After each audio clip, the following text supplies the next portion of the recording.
Assalamualaikum warahmatullahi wabarakatuh. Perkenalkan, nama saya Nirwanda Sari, mahasiswi IAI DDI Sidenreng Rapang, Program Studi Pendidikan Agama Islam semester 6 kelas B. Video ini saya buat untuk memenuhi tugas ujian akhir semester Statistika Pendidikan 2. Adapun nomor kasus yang saya kerjakan adalah kasus 6B, yaitu mengenai hubungan antara penggunaan waktu belajar dengan nilai pendidikan agama Islam. Kasus 6B. Apakah nilai PAI bisa diprediksi dari cara siswa menggunakan waktu? Adapun narasi kasusnya yaitu Ibu Ustazah Sukmawati, guru PAI di SMK Islam Sidrap, tertarik untuk mengetahui apakah ada hubungan antara cara siswa SMK mengelola waktunya di luar jam sekolah dengan pencapaian akademik mereka di pelajaran PAI. Ia menduga bahwa yang lebih banyak menghabiskan waktu untuk produktif keagamaan, yaitu mengaji, ikut kajian, sholat tepat waktu, akan cenderung mendapat nilai PAI yang lebih baik. Ustazah Sukmawati mengumpulkan data dari 32 siswa kelas 11 SMK dengan cara meminta mereka mencatat aktivitas harian selama 2 minggu dan mengisi kuesioner tentang penggunaan waktu mereka. Dari catatan tersebut, dihitung rata-rata jam per hari yang dihabiskan untuk kegiatan keagamaan produktif. Data ini kemudian dipasangkan dengan nilai ujian tengah semester PAI mereka. Karena data jam kegiatan tidak sepenuhnya berdistribusi normal, beberapa siswa sangat sedikit atau sangat banyak beribadah. Ustazah Sukmawati perlu mempertimbangkan pilihan metode analisis yang tepat. Berdasarkan kasus tersebut, terdapat 2 variabel yang dianalisis, yaitu jam kegiatan agama sebagai variabel bebas, variabel X, dan nilai PAI sebagai variabel terikat atau variabel Y. Adapun metode yang saya gunakan yaitu metode uji korelasi person. Metode ini dipilih karena penelitian bertujuan untuk mengetahui hubungan antara 2 variabel numerik yang berskala interval atau rasio. Sebelum analisis dilakukan, terlebih dahulu dilakukan uji prasyarat untuk memastikan apakah data memenuhi asumsi normalitas. Berikut merupakan data penelitian yang terdiri dari 32 responden. Variabel yang digunakan adalah jam kegiatan agama sebagai variabel X dan nilai PAI sebagai variabel Y. Data tersebut selanjutnya akan dianalisis menggunakan aplikasi STATPAI.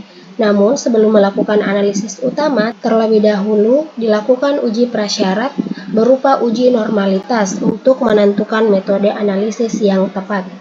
Hasil uji normalitas akan menjadi dasar dalam menentukan apakah analisis menggunakan korelasi person atau korelasi Spearman.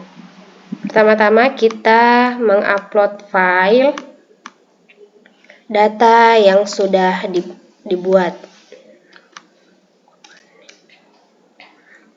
Setelah itu mengklik korelasi.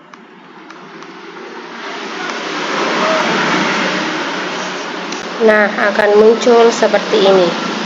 Adapun variabel X-nya yaitu jam belajar, sedangkan variabel Y yaitu nilai PAI. Metode yang digunakan yaitu Spearman ordinal atau tidak normal, dengan hipotesis alternatif yaitu 2 sisi tidak tahu arah. Nah, setelah itu kita mengklik langkah 1, uji prasyarat.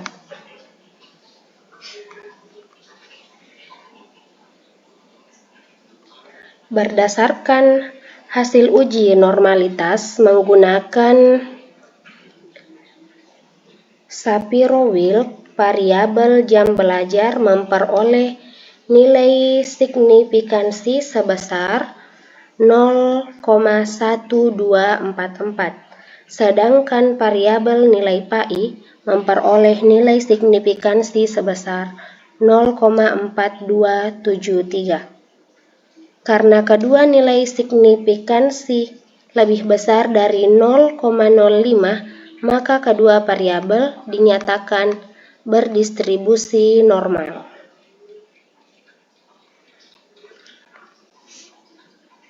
Selanjutnya, aplikasi juga memberikan informasi bahwa pola hubungan kedua variabel bersifat linear, serta kedua variabel menggunakan skala data interval sehingga seluruh prasyarat analisis korelasi persen telah terpenuhi.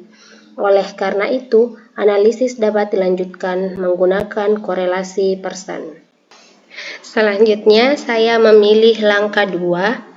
Tapi sebelum itu, kita akan mengganti metode ke persen interval data normal dengan hipotesis yang sama dengan langkah pertama tadi.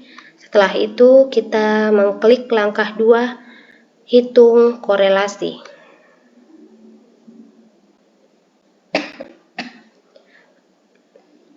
Berdasarkan hasil analisis, diperoleh variabel X yaitu jam belajar, variabel Y itu nilai PAI, jumlah responden sebanyak 25 siswa. Metode yang digunakan adalah Pearson correlation. Nilai koefisien korelasi atau rho sebesar 0,9683. Nilai P value kurang dari 0,001. Interval kepercayaan 95% berada pada rentang 0,9283 sampai dengan 0,9861. Arah hubungan adalah positif atau searah.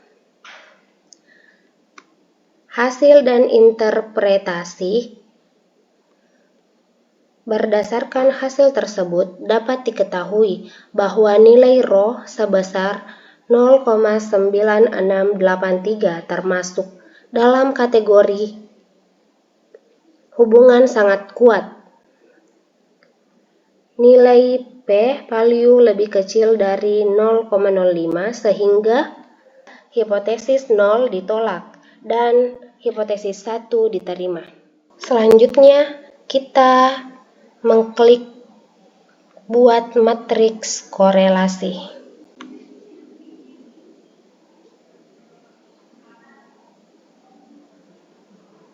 Ini hasilnya yang menunjukkan kekuatan hubungan antar variabel.